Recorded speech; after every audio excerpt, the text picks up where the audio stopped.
Have you ever pondered why certain individuals seem to resent you, even though you've only extended support and goodwill? You go to great lengths to assist them.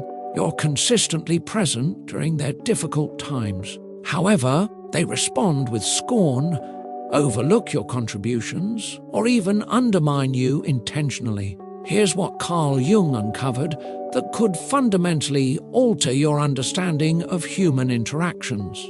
Many people assume that acts of generosity naturally inspire reciprocal benevolence. Yet Jung's lifelong examination of the psyche exposed a troubling fact. Your benevolence might actually be igniting their resentment. Follow along to the conclusion, where you'll grasp the concealed mental mechanisms explaining why empathetic individuals frequently end up disregarded, and more vitally, how to shield yourself from becoming ensnared by your own empathy. Carl Jung identified a concept that many find challenging to grasp. Every person harbors a shadow, and the less it integrates into conscious life, the more profound and impenetrable it grows. But what implications does this have for you when offering benevolence? Here's the startling discovery Jung made. When you regularly demonstrate benevolence, empathy, and comprehension toward another, you're not simply acting pleasantly. You're reflecting their shadow back to them. Your benevolence acts as an ongoing reminder of all they've denied in themselves. In Carl Jung's theory, the shadow includes the elements of our personality we've disavowed, suppressed, or obscured. It encompasses our imperfections, defeats, and darker tendencies that we shun acknowledging. And here's the alarming aspect. When someone confronts your authentic benevolence, their subconscious doesn't conclude, "What an admirable person." Instead, it mutters, "This individual represents all I lack. This individual highlights my deficiencies." Jung determined that this initiates what he labeled shadow projection. They perceive you as an adversary, not based on your deeds, but because you embody what they reject. Nevertheless, this mental process has additional dimensions. Carl Jung declared, "The most daunting challenge is complete self-acceptance, and your benevolence compels others to grapple with facets of themselves they'd prefer to ignore. Reflect on it.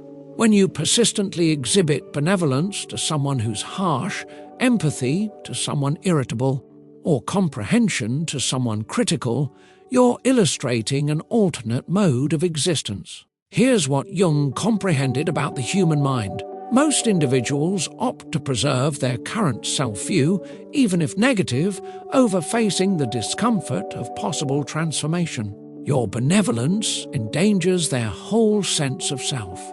According to Carl Jung, this generates what he described as reverse psychological inflation.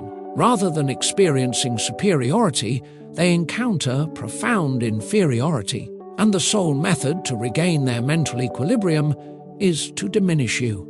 But here's the aspect that might astonish you. The greater your benevolence, the more you activate their shadow.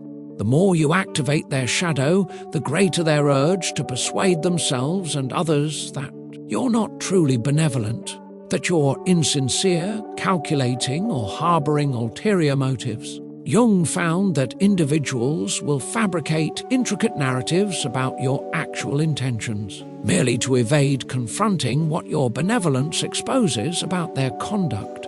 For instance, they might claim your help is self-serving, or your empathy is manipulative, weaving stories that justify their disdain. And this guides us to one of Jung's deepest observations. Carl Jung stated, "All that annoys us in others can guide us to self-insight." But what occurs when your benevolence annoys others? What does that disclose? Here's what Jung revealed about the human mind. Most operate from what Jung termed the persona, a mask donned to conform to society. This persona frequently rests on being correct, resilient, or pragmatic, which often translates to skeptical. When you appear with sincere benevolence, you're functioning from your true self, not your persona. This poses a significant issue for those confined by their masks. According to Carl Jung, your authenticity renders their persona seem artificial and empty. They can't acknowledge this internally, so they must frame you as the issue. But here's where it becomes particularly convoluted.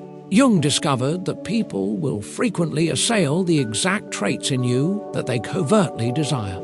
They'll label your benevolence as frailty, your empathy as foolishness, and your comprehension as gullibility. Why? Because conceding your fortitude would mean conceding their own constraints. This is what Jung designated as projection. They're casting their internal struggles onto you. They're not genuinely furious at your benevolence. They're furious at their own deficiency of it.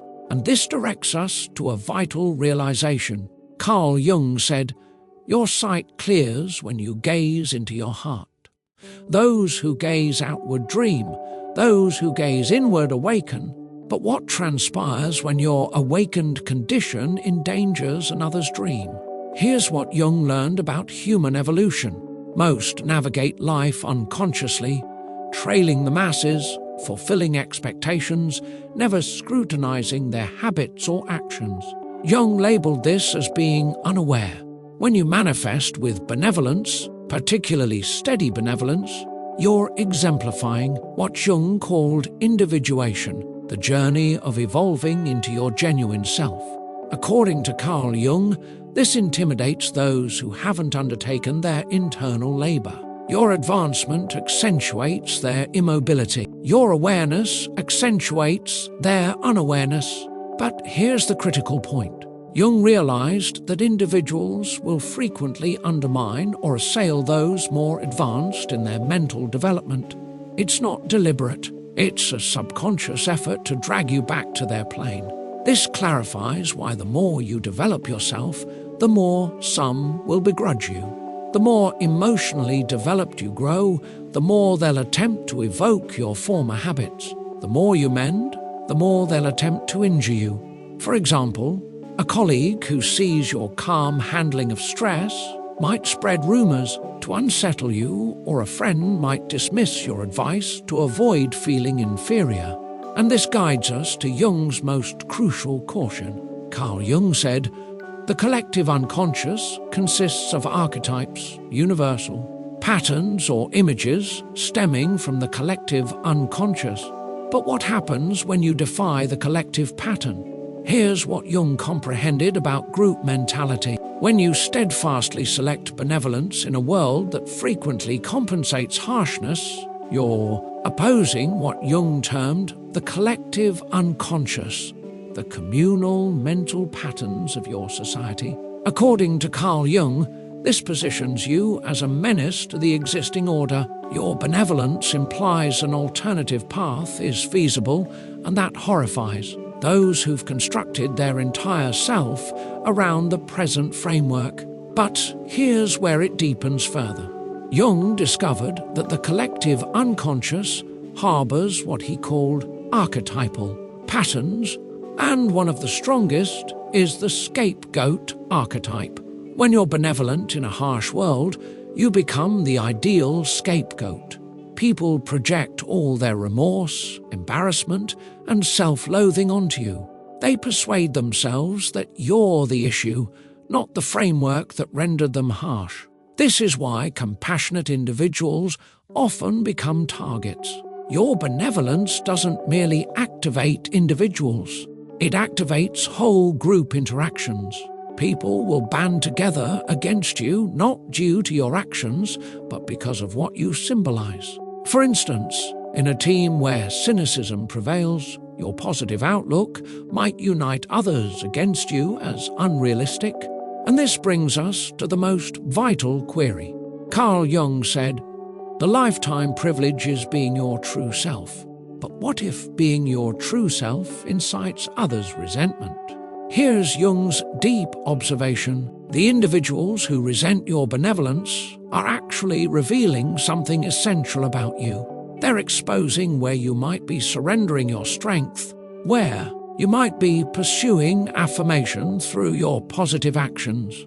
According to Carl Jung, True benevolence emerges from a position of resilience, not fragility. It stems from healthy limits, not from approval-seeking. But here's the uncomfortable fact. Sometimes people resent your benevolence because it's not pure benevolence. It's a subtle form of influence. Jung would argue you're attempting to shape how others perceive you by acting positively. This is what he identified as the helper's complex. When benevolence aims for reciprocity, like recognition, acceptance, or affection, it's not genuine. It's a performance, and others detect the underlying falseness. Jung noted that this staged benevolence provokes more resentment than true benevolence, as it comes across as calculating and insincere. So how can you distinguish? Carl Jung remarked, "I am not defined by my experiences. I am defined by my choices, and those choices determine how your benevolence lands." Here's what Jung learned about handling projection and resentment. The initial step is acknowledging that their resentment toward your benevolence concerns them, not you. It reflects their struggle with their shadow, their unresolved pains, their fears. Once you comprehend this, you can decide your response. You can persist in benevolence, but from resilience rather than fragility. But here's the pivotal element. Jung realized that you must also scrutinize your own motives. Are you benevolent because it's true to your nature, or because you seek something back? This is what Jung called shadow work. You must confront the parts of yourself that crave validation through benevolent deeds. You must face the parts that want to be viewed as the benevolent one in every scenario. Only when you've integrated your own shadow can you offer genuine benevolence without anticipating return. And this leads to a deep realization. Carl Jung said, "All that annoys us in others can guide us to self-insight. But what if the annoyance teaches you about limits?" Here's what Jung understood about healthy bonds. True benevolence requires limits. When benevolent without limits, you're not benevolent. You're codependent. You're enabling others to cast their shadow onto you. According to Carl Jung, healthy individuals value genuine benevolence because it doesn't intimidate them. Unhealthy individuals are intimidated by benevolence because it underscores their own problems. But here's the turning point. Jung discovered that with firm limits, you can be benevolent without becoming a target. You can show empathy without absorbing others' projections. This is what Jung called differentiation.